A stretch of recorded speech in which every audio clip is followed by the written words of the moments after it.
अंतरिक्ष यात्रा, space adventure. पूजा एक 10 साल की जिज्ञासु लड़की थी। उसे तारों के बारे में जानने का बहुत शौक था। एक रात जब वह अपनी छत पर लेटी हुई आसमान को निहार रही थी, अचानक एक चमकती हुई चीज उसके सामने आ गिरी। वो एक छोटा सा गोल अंतरिक्ष यान था। उसका दरवाजा खुला और उसमें से एक छोटा हरा जीव निकला। उसकी 3 आंखें थी और 4 हाथ। हेलो पूजा, उसने टेढ़ी मेढ़ी हिंदी में बात की। मैं झिंगो हूं, ग्रह जबरदस्त से। मेरा यान खराब हो गया है, क्या तुम मेरी मदद कर सकती हो? पूजा अवाक रह गई। उसे यकीन नहीं हो रहा था कि एक एलियन उससे बात कर रहा है। फिर भी उसने हिम्मत जुटाकर कहा, जरूर, पर मैं तुम्हारी मदद कैसे कर सकती हूँ? झिंगो ने बताया कि उसके यान का एक खास पुर्जा खराब हो गया है। वो पुर्जा पृथ्वी पर ही पाया जाता है। पूजा ने अपने दादाजी की दुकान से उस पुर्जा जैसा एक पुराना रेडियो का पार्ट लाकर दिया। झिंगो ने उसे यान में लगाया और कुछ ही देर में यान ठीक हो गया। झिंगो पूजा को उसके अच्छे काम के लिए धन्यवाद देने लगा। उसने पूजा को अपने ग्रह जबरदस्त घूमने का न्योता दिया। पूजा खुशी से झूम उठी। वे दोनों अंतरिक्ष यान में बैठ गए और जबरदस्त की ओर रवाना हो गए। वहां पहुंचकर पूजा ने अजब गजब चीजें देखी। हरे रंग के पेड़ पौधे, उड़ने वाली मछलियां और बात करने वाले जानवर। झिंगो ने पूजा का जबरदस्त ग्रह पर पूरा सैर करवाया। उन्होंने वहां के स्वादिष्ट फल खाए और मजेदार खेल खेले। कुछ दिनों बाद पूजा को वापस पृथ्वी जाना था। झिंगो को बहुत दुख हुआ, पर उसने पूजा को वापस जाने दिया। जाते समय झिंगो ने पूजा को एक खास तारों वाला हार दिया, जो उसे हमेशा याद दिलाएगा उनके इस अनोखे अंतरिक्षी साहस का। पूजा वापस पृथ्वी पर आई, पर उसका यह अंतरिक्षी सफर हमेशा यादगार बन गया। अब वो और भी वापस पृथ्वी आने के बाद पूजा चुपचाप नहीं बैठी। उसने अपने एडवेंचर के बारे में किसी को नहीं बताया, क्योंकि उसे पता था वे यकीन नहीं करेंगे। लेकिन उसने जो सीखा, उसे उसने अपने फायदे में इस्तेमाल किया। उसने स्कूल में अंतरिक्ष विज्ञान के विषय में सबको पीछे छोड़ दिया। अपने प्रोजेक्ट्स में ग्रह जबरदस्त के रहस्य शामिल किए, बिना ये बताए कि वह असल में वहां गई थी। कुछ साल बाद पूजा एक जानी मानी वैज्ञानिक बन गई। उसने अंतरिक्ष यानों को ठीक करने में माहिर हासिल कर ली। एक दिन उसे एक अजीब संदेश मिला।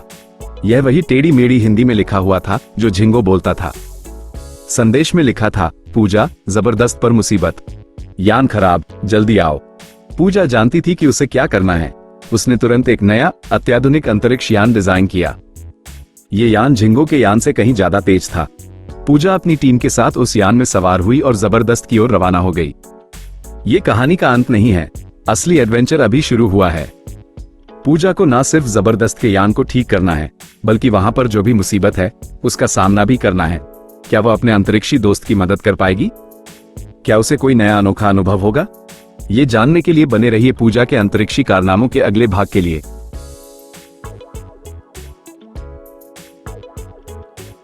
पूजा का यान जबरदस्त ग्रह के वातावरण में दाखिल हुआ।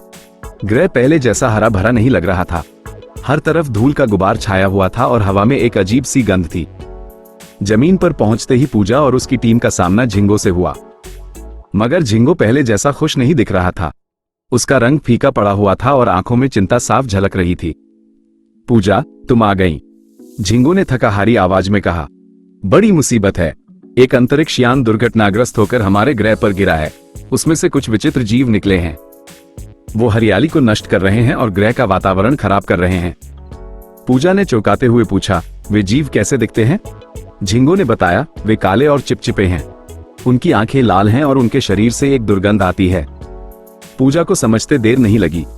ये तो वही अंतरिक्षी गैंगस्टर स्पेस स्लग्स थे जिनके बारे में उसने किताबों में पढ़ा था।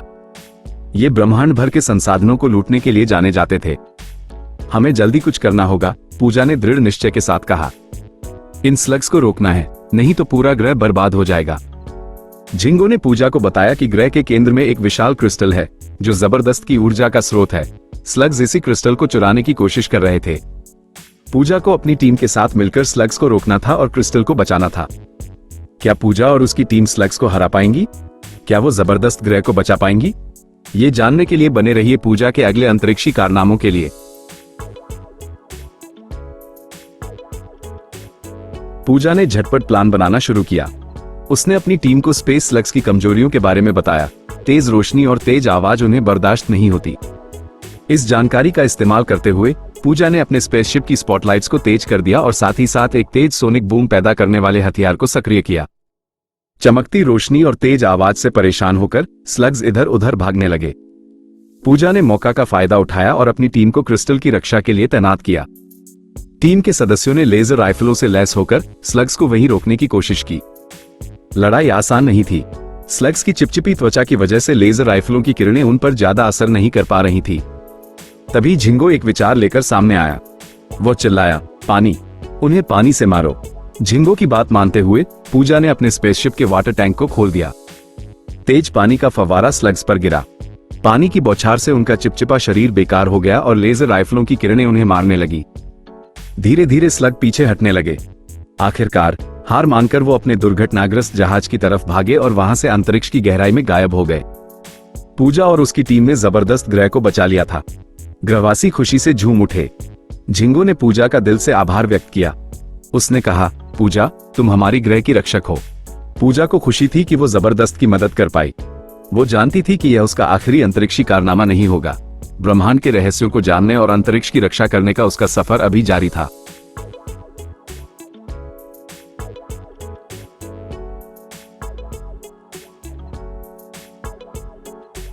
विजय के जश्न के बाद पूजा को एक और रहस्य सुलझाना था। जब स्लग्स का जहाज दुर्घटनाग्रस्त हुआ तो उसके मलबे में एक अजीब डिवाइस मिली। यह एक तारामंडल जैसा दिखता था, लेकिन इसकी किरणें अजीब सी हरी थी। झिंगो को भी इस डिवाइस के बारे में कोई जानकारी नहीं थी। पहेली को सुलझाने के लिए पूजा ने अपनी टीम के वैज्ञानिकों के साथ मिलकर काम शुरू किया। हफ्तों की मेहनत के बाद उन्हें एक चौंकाने वाली बात पता चली। ये डिवाइस एक अंतरिक्ष मानचित्र था जो एक गुप्त ग्रह की ओर इशारा कर रहा था। ये ग्रह ब्रह्मांड के एक छिपे हुए कोने में स्थित था और किंवदंतियों के अनुसार वहां पर एक असीमित ऊर्जा का स्रोत मौजूद था। खोज की ललक पूजा के दिल में जाग उठी। उसने झिंगो को बताया, यह एक बहुत बड़ा रहस्य हो सकता है। शायद इस गुप्त ग्रह की ऊर्जा का इस्तेमाल करके ब्रह्मांड की कई समस्याओं का समाधान निकाला जा सकता है। झिंगो थोड़ा सतर्क था। वो जानता था कि अज्ञात ग्रहों में खतरे भी छिपे होते हैं, लेकिन पूजा के जज्बे को देखकर उसने मना नहीं किया। उन्होंने मिलकर फैसला किया कि वे इस गुप्त ग्रह की खोज पर साथ जाएंगे। पूजा ने अपने स्पेसशिप को नए सिरे से तैयार किया। उसने नए हथियार और सुरक्षा उपकरण जोड़े। उसने स्लग्स के हमले से सीखकर अपने जहाज को तेजी से भागने और छिपने की क्षमता से भी लैस किया। आखिरकार एक रोमांचक यात्रा की शुरुआत हुई। हरे रंग की किरणों वाले तारामंडल मानचित्र को रास्ता दिखाते हुए पूजा और झिंगो अज्ञात अंतरिक्ष की ओर निकल पड़े। ये यात्रा खतरों और रोमांच से भरपूर थी। उन्हें ब्लैक होल से बच निकलना पड़ा, अंतरिक्षीय तूफानों का सामना करना पड़ा और अजीब अंतरिक्ष प्राणियों से भी मुठभेड़ हुई। क्या पूजा और झिंगो गुप्त ग्रह तक पहुंच पाएंगे? क्या उन्हें वहां असीमित ऊर्जा का स्रोत मिलेगा? और अगर मिला तो क्या वो इस ऊर्जा को सही दिशा में इस्तेमाल कर पाएंगे? ये सवालों के जवाब पाने के लिए जुड़े रहिए पूजा के अगले अंतरिक्षी कारनामों के साथ।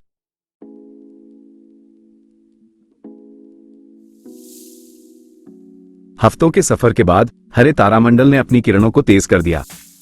पूजा ने स्कैनर को सक्रिय किया और सामने का नजारा देखकर दंग रह गई। एक विशाल ग्रह जो नीले और हरे रंगों से मिलकर बना लगता था, उनके सामने था। ग्रह के चारों ओर छोटे छोटे चमकते हुए पिंड चक्कर लगा रहे थे, मानो किसी विशाल मशीन के पुर्जे हों। यही वो है, झिंगो उत्साह से चिल्लाया। ये गुप्त ग्रह है। पूजा ने सावधानी से स्पेसशिप को ग्रह के वातावरण में उतारा। जमीन पर उतरते ही उन्हें अजीब सी ऊर्जा का एहसास हुआ। हवा में एक हल्की सी कंपन थी और हर तरफ एक चमकदार रोशनी फैली हुई थी। टीम जहाज से बाहर निकली। उनके सामने एक विशाल क्रिस्टल जैसी संरचना खड़ी थी। अंदर से नीली रोशनी निकल रही थी जो पूरे वातावरण को रोशन कर रही थी। यह वही ऊर्जा का स्रोत लग रहा था। लेकिन तभी जमीन के नीचे से अचानक धरती हिली। एक धातु का विशाल दरवाजा खुल गया और उसमें से रोबोटों की एक सेना बाहर निकल आई। ये रोबोट अजीबोगरीब आकार के थे और उनकी आंखों से लाल लेजर निकल रही थी। ये कौन है? पूजा ने चौंकते हुए पूछा। झिंगो ने घबराकर जवाब दिया, ये शायद इस ग्रह के रक्षक हैं। उन्होंने हमें अनधिकृत अतिथि समझ लिया होगा। रोबोटों ने बिना कोई सवाल किए हमला कर दिया। लेजर की बौछार पूजा और उसकी टीम की तरफ आने लगी। लड़ाई छिड़ गई। पूजा और उसकी टीम अपने हथियारों से जवाब देने लगी, लेकिन ये रोबोट बहुत मजबूत थे। तभी पूजा को क्रिस्टल के बारे में ख्याल आया। शायद इस ऊर्जा का इस्तेमाल करके रोबोटों को रोका जा सकता है। उसने अपनी टीम को रुकने का इशारा किया और क्रिस्टल की तरफ बढ़ी। रोबोटों ने उसे रोकने की कोशिश की, लेकिन पूजा ने अपने हाथापाई के हुनर का इस्तेमाल करते हुए उनसे बचने की। जैसे ही वो क्रिस्टल के पास पहुंची, उसने महसूस किया कि उसमें से निकलने वाली ऊर्जा का एक खास पैटर्न है। पूजा को अचानक अपने बचपन की याद आई। वह अक्सर रेडियो पार्ट्स से छोटे छोटे ट्रांसीवर बनाती थी। उसने उसी सिद्धांत का इस्तेमाल करते हुए क्रिस्टल से निकलने वाली ऊर्जा का एक खास सिग्नल बनाया और उसे रोबोटों की तरफ भेज दिया। कुछ देर के लिए सब कुछ शांत हो गया। रोबोट एक दूसरे को देखने लगे, मानो उन्हें कोई कंफ्यूजन हो गया हो। फिर अचानक सभी रोबोटों की आंखों से लाल लेजर गायब हो गई और वे शांत होकर खड़े हो गए। पूजा ने सांस ली। लगता है उसका दांव कामयाब हो गया। क्रिस्टल से निकलने वाली ऊर्जा ने शायद रोबोटों के सुरक्षा प्रणाली को निष्क्रिय कर दिया था। तभी जमीन के नीचे से एक रास्ता खुला और उसमें से एक प्राणी बाहर निकला।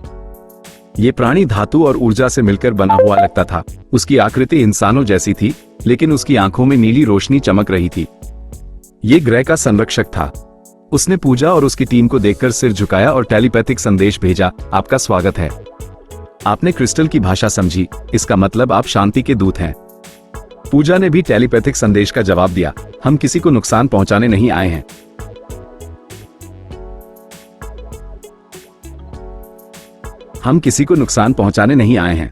हम सिर्फ इस ग्रह के रहस्य और असीमित ऊर्जा के बारे में जानना चाहते थे। ग्रह के संरक्षक ने जवाब दिया, ऊर्जा का इस्तेमाल अच्छे और बुरे दोनों कामों के लिए किया जा सकता है। आप जिस शांतिपूर्ण तरीके से क्रिस्टल से संपर्क कर पाए, उससे आपकी नेकनियत का पता चलता है। आइए, मैं आपको इस ग्रह के बारे में सब कुछ बताता हूं। संरक्षक ने उन्हें ग्रह के इतिहास के बारे में बताया। ये ग्रह सदियों पहले एक उन्नत सभ्यता का घर था। उन्होंने इस क्रिस्टल का इस्तेमाल करके असीमित स्वच्छ ऊर्जा हासिल की थी, लेकिन लालच में आकर उन्होंने इस ऊर्जा का गलत इस्तेमाल भी किया, जिससे ग्रह पर तबाही मच गई।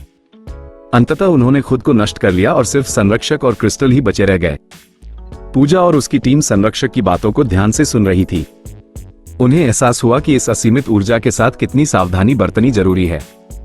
संरक्षक ने आगे कहा, आपको ये जानकर खुशी होगी कि क्रिस्टल की ऊर्जा का इस्तेमाल करके आपके ग्रह की बिजली संबंधी समस्याओं का समाधान निकाला जा सकता है, लेकिन ये तभी संभव है जब इसका इस्तेमाल सही दिशा में किया जाए। पूजा ने खुशी से जवाब दिया, हम यही करना चाहते हैं। हम इस ऊर्जा का इस्तेमाल सिर्फ शांति और विकास के लिए करेंगे। संरक्षक ने उन्हें क्रिस्टल से थोड़ी सी ऊर्जा निकालने का तरीका बताया। यह ऊर्जा पूजा के स्पेसशिप के लिए काफी थी। विदाई के समय संरक्षक ने कहा, आप पृथ्वी के अच्छे दूत हैं।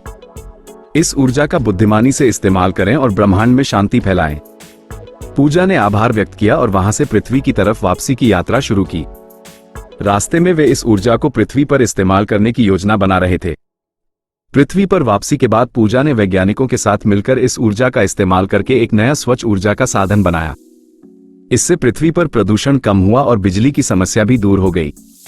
पूजा एक अंतरिक्ष यात्री ही नहीं, बल्कि पृथ्वी की रक्षक भी बन गई। उसकी कहानियां हर किसी को प्रेरणा देती थी कि ब्रह्मांड के रहस्य जानने के साथ साथ पृथ्वी की रक्षा करना भी हमारा कर्तव्य है।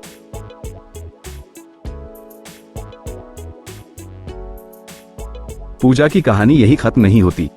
पृथ्वी पर वापसी के कुछ महीनों बाद उसे एक अजीब संदेश मिला। यह वही टेलीपैथिक संदेश था जो ग्रह के संरक्षक भेजते थे। संदेश में लिखा था, पूजा, हम मुसीबत में हैं। अज्ञात अंतरिक्षीय शक्तियां क्रिस्टल की ऊर्जा चुराना चाहती हैं। जल्दी आओ। पूजा जानती थी कि उसे क्या करना है। वो तुरंत अपनी टीम के साथ स्पेसशिप में सवार हुई और गुप्त ग्रह की तरफ रवाना हो गई।